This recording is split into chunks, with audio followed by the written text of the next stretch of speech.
Alright, hello and welcome back to the channel, and oh my god, is this a blast from the past. Slammed is back after all this time. It's been so long, so let's get back into it. So when we left off, I was lacing up my boots, heading towards the curtained off exit, and adrenaline was starting to give me that buzz I always get before a fight.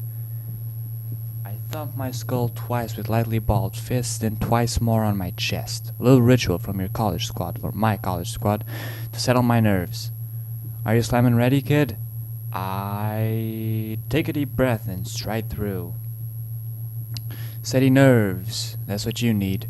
The arenetta is packed, but it's a small town hall, so that means less than 100 people. Still, the Bowsers, make up enthusiasm anything that they lack in numbers. I get it, the Bowsers. It's a reference. I get references. They're they're the most boisterous fans on the independent circuit. And making his debut tonight, from Cannon Rock, Minnesota. Weighing 200 pounds, Wolf Erickson. I forgot I was Wolf Erickson. You suck. Boo. I'm getting booed. Oh right, I'm heel, right. You slide into the ring, still in something of a daze, soaking in the crowd noise.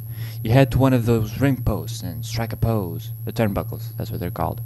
As you do so, your eyes lock onto a fan in the very first row. It's a very attractive young woman, maybe just a bit older than you, in a tight-fitting tank top that says, "I love men in tights.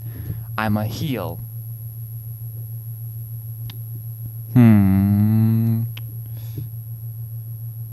I'm gonna smile back and give her a wink. You know, I'm a heel, so the heels always think that they can flirt with anyone they want. They don't give a shit. The referee calls your attention, and you and Lance take positions across each other in the center of the ring. Lance looks at you intently, his expression almost desperate, but at the moment you're too awash in your own emotions to give much thought to what he's feeling. You're seconds away from your first BWF match.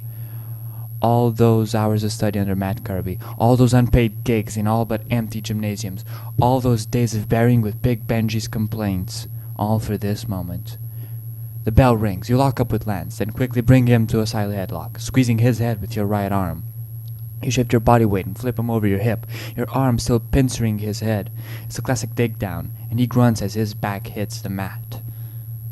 I wonder what the crowd thinks of the match. As far as I'm concerned, I'm performing for them, so it's their opinion that matters the most. Lance attempts the running clothesline, arm outstretched to ram your neck as he passes you, but you duck under his arm and he hit the ropes. You repeat the sequence a second time, but this time, instead of just ducking under the blow, you trap his right arm with your left arm, then go for the arm trap neck breaker, twisting Lance's head painfully. So this is basically a play-by-play description of how the match is going. You go at it for a while, Lance never getting more than a punch or a kick in before the tide turns back in my favor. Falling backwards, but he can only barely get your feet off the ground. Instead, when your boots hit the mat again, you grab his leg, then roll backwards so Lance hits the mat. Back first once, then twice, a beautiful rolling fisherman suplex you call the Delgado. Why do I call that the Delgado? That's a shitty name. 1, 2, 3, the winner of this match by pinfall, Wolf Erickson.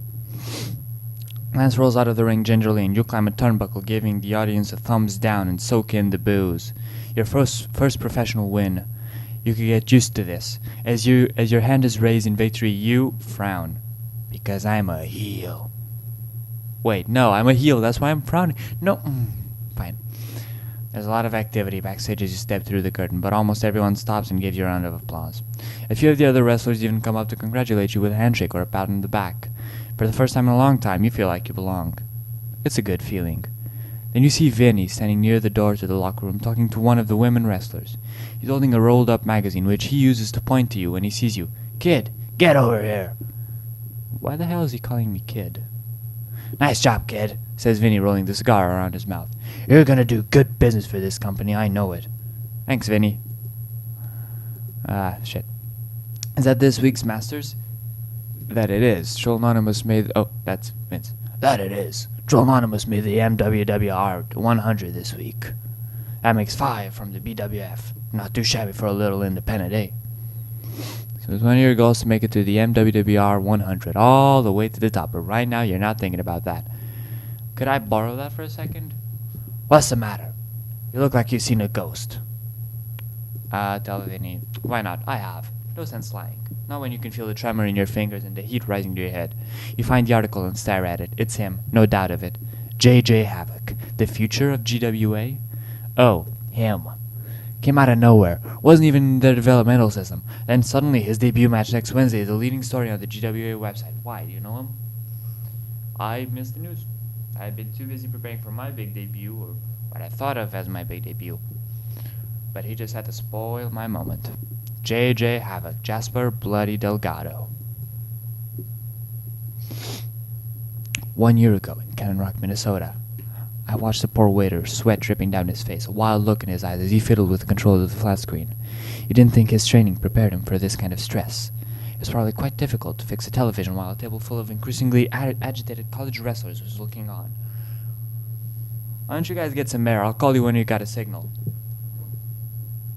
Captain, the others muttered, taking the hint, all except for the 6'3", 240-pound behemoth who was tapping his Frankfurter-sized fingers impatiently on the table. You too, Gris. It's gonna start any minute now. Uh-oh, you knew that look. Gris. His fist hit the table with the sound of a semi-truck ramming a heifer. We're gonna miss it! His voice echoed from end to end of the boom-boom grill, and drew a lot of apprehensive glances your way. You could see one of the waitresses whispering urgently to the manager. He gave everyone a strange smile, then walked up to Gris and casually placed an arm around his shoulders. Gris, we've been friends for how long now? 10 years. Great. You know you're my guy, right? You can trust me, yeah? Of course, you even need to. Great. Now trust me when I say that if we get kicked out of another restaurant, if we miss another GWA pay-per-view, I will tell your aunt that you never play as her in the Legends of GWA. Yes, nailed it. Fuck yeah, I knew it. I knew that would get him. Probably every option got him, I think. Doesn't make much difference. You barely had time to do more than blink, but the fist stopped a hair short of your nose. Too easy. Where's your pride as a wrestling team captain? The fist is withdrawn, and you find yourself looking at an old friend, your best friend, JJ. Jasper J. Delgado was NCAA Division I champion at 197 pounds for 3 years running now. For each of those 3 years, he had been the captain of the Brooks College wrestling team. It'd be a lie to say that he taught you all you know about wrestling, but Jasper was the one who took your game to the next level. With his help, you finally won the 184-pound championship last year, after 2 years of falling short in the finals. And there's a car in the background I hope you can't hear. You totally could. JJ was someone you greatly admired, and it gave you a lot of confidence going into your matches. That JJ was in your corner, so to speak. After an incident at school involving a gang of known bullies turned into a gang of whiny hospital patients, Jasper had to move to another college. Because he still wanted to wrestle, he bit the bullet and joined St. Prawn's University, Brooks' greatest rival. You succeeded him as team captain, and Jasper became the new star of the Brawn Boys. And now, he was competing at 184 pounds. You were the top 2 seeds this year, so chances were that come the finals, you'd be facing your best friend. I suppose it was inevitable in a way. In a sense, you knew that someday you need to test yourself against JJ, in something other than a friendly spar.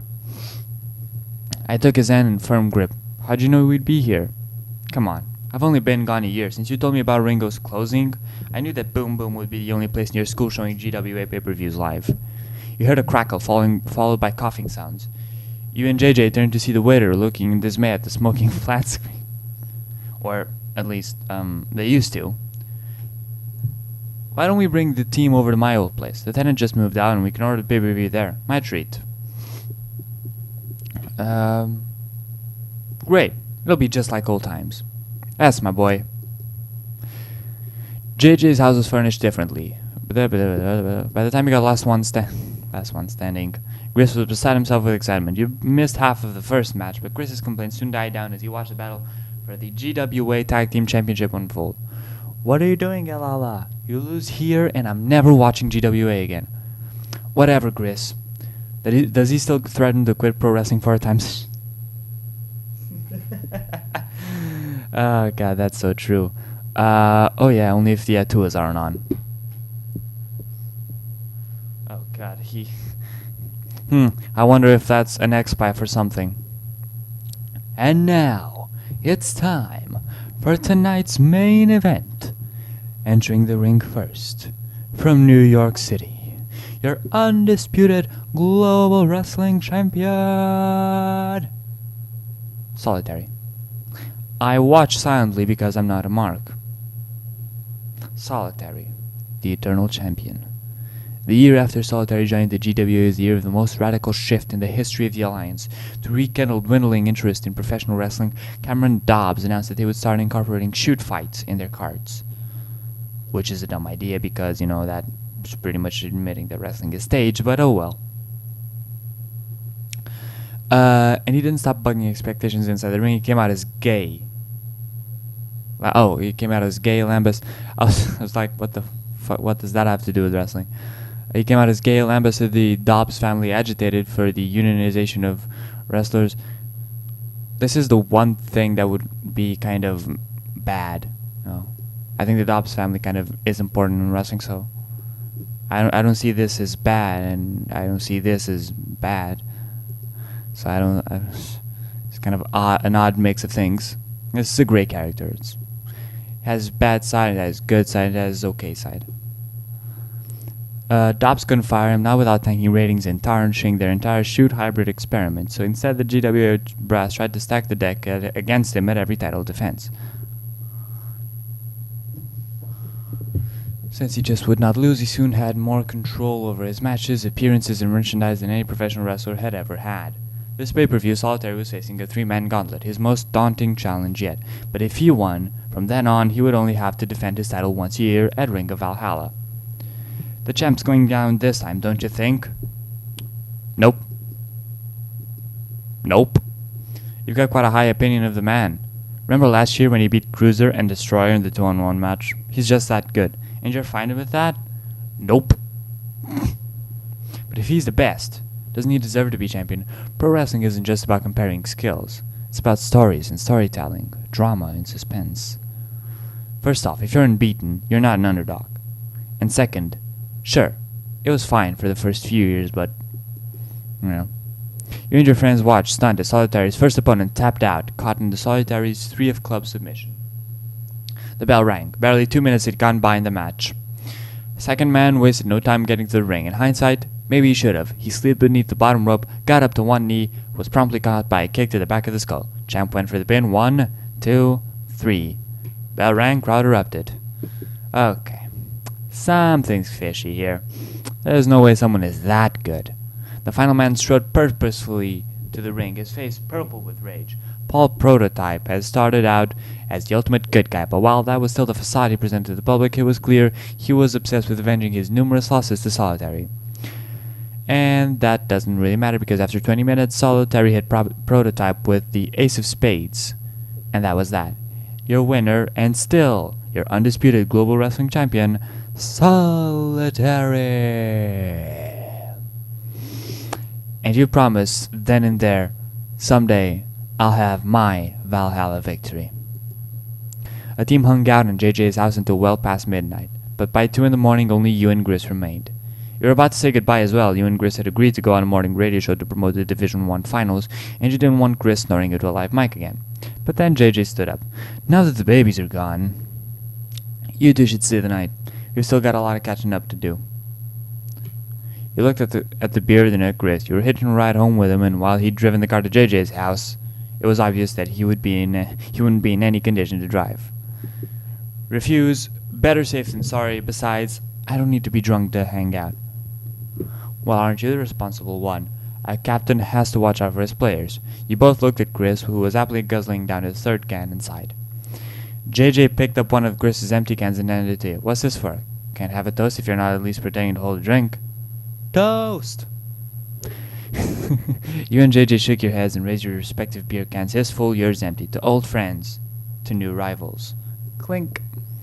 The hours flew by quickly, and I think I might... No, I'm gonna keep going. The hours flew by quickly as the three of you talked. JJ talked about what it was really like working under the Beast. Oh shit, I'm the Beast. You gave him an update on the latest, not quite on point motivational posters that Coach Shertow posted in your lockers. Yours had the saying, "The happiest life is to be without thought," by noted Greek athlete Sophocles. Great. JJ voiced admiration for a freshman prospect you had for next year. Fended off JJ and Chris's innuendos about the sophomore who confessed her love to you last month. Swapping stories seemed to close the distance between you, and before long it felt as if JJ had never transferred out.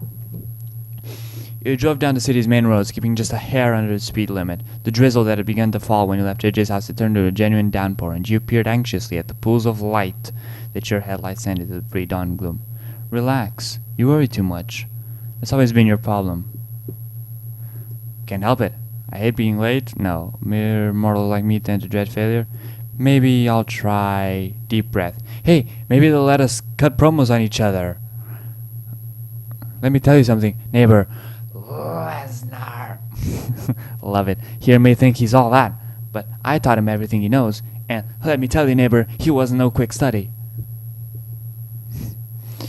Herculean, Harvey Harrison, Triple H. Really? When Lesnar here came to my dojo, he thought a near fall was when you almost tripped but didn't.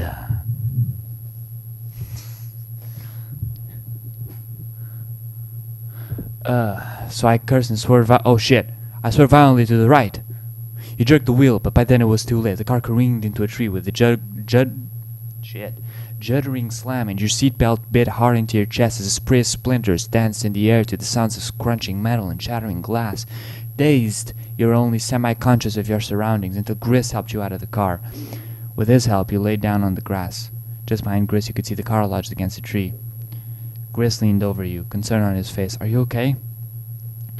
You gave yourself a once-over, but aside from a few aches and bumps, nothing seemed to be bleeding or broken. I'm okay. What about... You heard a groan from beside you. That was the first time you realized JJ was lying not 3 feet away, clutching his right leg. JJ! Are you okay? Your best friend grimaced in pain. What the hell? There was this... It must have been a dog or something. You should have run it over. You heartless piece of shit! You've got to call an ambulance. No, no way. Do you know how hard I had to work to get on the St. Bronze team? This is the excuse they need to bench me. I can still compete. So what do you suggest we do? You looked at JJ's leg dubiously. You owe me this. Hey, you want to compete? Fine. Go with JJ's plan. There's no way you're going to be 100% in 3 days. Heck, 70% would be a stretch. Maybe. But that's my choice, not yours. Have it your way. Thank you, Brock. I'm sorry. Thank you, Brock. See you in the finals. And here we are at the finals. The next few days went by in a haze. You hadn't been drinking, so the reactions of friends and family were more sympathetic than accusatory. But that didn't erase the image of JJ lying on the grass, clutching his bleeding leg. While you were preoccupied off the mat, your focus returned during your matches. In fact, you've never been so driven, so composed. You executed every move, every tactic with brutal efficiency, and you weren't the only one on a roll. If you hadn't known better, you wouldn't have thought that JJ was injured. But you did know better. And as you watched him eke out victories over inferior opponents, you felt something that I'm not going to answer in this episode because I'm going to leave it for the next episode. If you enjoyed this video and want to see more of Slammed, please leave a like. Let me know in the comments below what you think. Let me know what you think of the character's development so far. How you feel about how I treated the car accident. If you want to see more, subscribe, leave a like. I said this already. You know this. You know the drill. And I'll see you in the next video. See ya.